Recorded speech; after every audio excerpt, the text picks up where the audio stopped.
BTR गोरोबथानि रादाय बादियै बिटिआरनि सिमा बारायनाय एबा बिटिआरआव गामि सोसननाय हाबाया आगानसे आवगायबाय। सेप्तेम्बर दानाव खुंजानो गोनां बिटिसि बिसायख'थिनि सिगां बिटिआरआव गामि सोसननाय हाबाया मावफुंजादों। सनितपुर, बिश्वनाथ, दरं, नलबारि जिल्लानि गं 81 गामिफोरा बिटिआरआव सोसनजाबाय आरो बैफोर गामिनि नोगोरारिफोरा बिटिसि बिसायख'थियाव भट होनो मोन्थाइ मोनबाय। डेलिमिटेशन फाइनाल ड्राफ्टआव फोसावनाय गं 81 गामिफोरनि गेजेराव फरेस्ट गामि आरो रेभिनिउ गामिफोराबो दंफायो।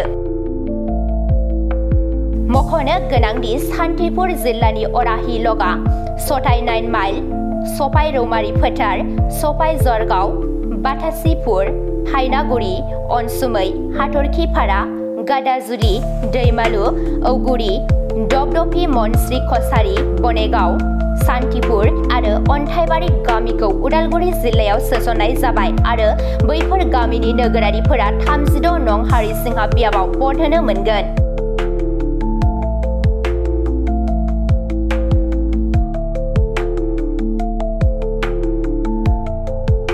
बेनि अनगायैबो नलबारि जिल्लानि एर'रा, सत आलिया, पानिमाजाकुसि, सनकुरिहा, बरल'कुसि, तिनिपुकुरि, नमरि, गरगरि, नारायणगाव आरो बालिपारा गामिखौ तामुलपुर जिल्लायाव सोसननाय जाबाय। बेफोर गामिनि थागिबि भटारफोरा 28 नं गयबारि आरो 25 नं बागानपारा बियाबाव भट होनो मोनगोन।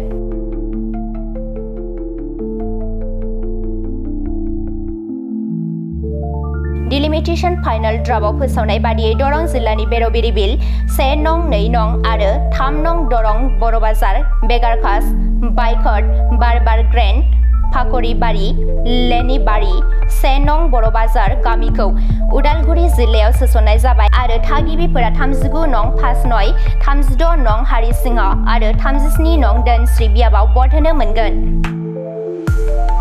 गुबुन फारसेथिं बिश्वनाथ जिल्लानि आमलाइगुरि, खार'निजान, बर'पुख्रि, खेर'नि, ब्रह्मपुर, खार'निजान, थंगिया, मिलनपुर, खार'निजान, 1 नं नासेरबारि, 1 नं फालेंबारि, पुरना गयसारगुरि, आलुपारा, एनसि सनापुर, मयद सनापुर, 2 नं बिक्रमपुर, फरेस्ट गयसारगुरि, औगुरि, पुब रङाजान, मयद रङाजान, दक्षिण रङाजान, दुनाबारि, दुलुंमुख, ननेक खारेबिल, सनापुख्रि, जराबारि, पश्चिम जराबारि, बिममारि, लकिपटार, बालिजान फरेस्ट, रंपुर एफआरसि, नङारिङागर, बालिजान, पासलगि, मिलनपुर, सेलेखाथि बर' गामि, सेलेखाथि बर' गामि, बदलामगुरि एफआरसि, जयपुर एफआरसि, हिमाजुलि एफआरसि, गोजोनपुरि, जयसिरि आरो राजगड़, बालिजान गामिफोरा उदियागुरि जिल्लायाव सोसनजाबाय।